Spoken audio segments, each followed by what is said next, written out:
Ясно, чтобы жизнь спокойной была, чтобы всегда светило солнце ясно и не нарушала мир война. Рахмет сезгә, батыр ветераннар, саклап калган өчен илебез. Мәңгелек дан сезгә, каһарманнар. Тыныч булсын җир һәм күгебез. Менә шушы теләкләргә кушылып, бәйрәм колоннасын почта бүлекчәсе хезмәткәре тулланды. Бу 9 кешедән торган коллективны Гарифуллина Расима Вакыйф кызы җитәкли. Хәзерге көндә дә почта хезмәткәрләре сынатмый.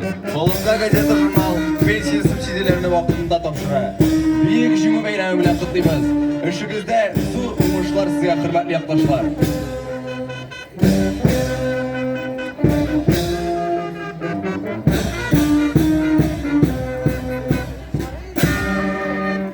С Днем Победы поздравляю!